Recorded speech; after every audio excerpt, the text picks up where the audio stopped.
વિશ્વ પુસ્તક દિને ભરૂચની ઐતિહાસિક રાયચંદ દીપચંદ લાઇબ્રેરી વાંચકોને આવકારવા થનગને છે। દોઢ સૈકા પુરાણી અને પુસ્તકોનો ભંડાર શમી આ લાઇબ્રેરીના સંચાલકો તે માટે પ્રજાજનોને અનુરોધ કરે છે।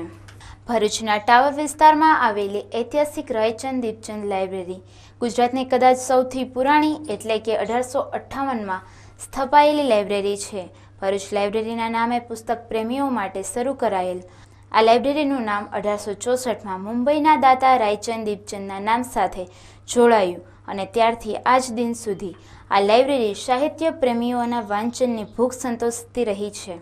કેટલાએ અલપ્ત કહી શકાય તેવા પુસ્તકો સાથે આશરે 2 લાખથી પણ વધુ પુસ્તકોની સમૃદ્ધિ આ રાયચંદ દીપચંદ લાઇબ્રેરીના માનદ મંડળ નીલાંગ મોદી તેના ભવ્ય ભૂતકાળને વાગોળવા સાથે વાચકોને તેનો લાભ લેવા અનુરોધ કર્યો છે। અને અમારી જે આ લાઇબ્રેરી છે તે ગુજરાતની ઘણી જૂની લાઇબ્રેરી છે। એ લગભગ 1858માં એની સ્થાપના થઈ હતી। એ વખતે એનું નામ ભરૂચ લાઇબ્રેરી હતું, પરંતુ 1864માં મુંબઈના સદગૃહસ્થ શ્રી રાયચંદ પ્રેમચંદે તેમના પિતાની યાદમાં 4000 રૂપિયાનું માતબર રકમનું દાન કર્યું હતું અને એમના નામ પરથી પછી આ લાઇબ્રેરીનું નામ રાયચંદ દીપચંદ લાઇબ્રેરી રાખવામાં આવ્યું। આ લાઇબ્રેરીમાં અત્યારે લગભગ 2 લાખ જેટલા પુસ્તકો છે। અમુક પુસ્તકો તો અપ્રાપ્ય છે, જે તમને ગૂગલ પર સર્ચ કરવાથી પણ નહીં મળે એ ટાઈપના પુસ્તકો અમારી લાઇબ્રેરીમાં આજે પણ છે અને એ પુસ્તકો અમે સાચવી રાખ્યા છે અને એનો લાભ ભરૂચની જનતા લે એવી અમારી ઈચ્છા છે।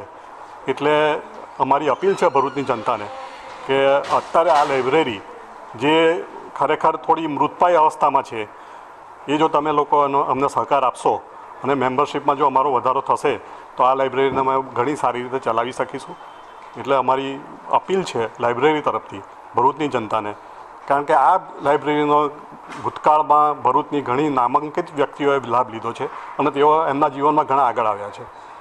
એના પરથી ખબર પડશે કે આ એક ઐતિહાસિક ધરોહર છે અને એને લાભ લેવા માટે ભરૂચની જનતાને ફરીથી હું અપીલ કરું।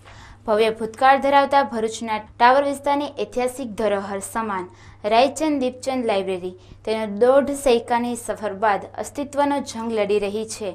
તેમાં વાચકોનો સાથ મળે તેવી વિશ્વ પુસ્તક દિને આશા રાખવી અસ્થાને નહીં ગણાય।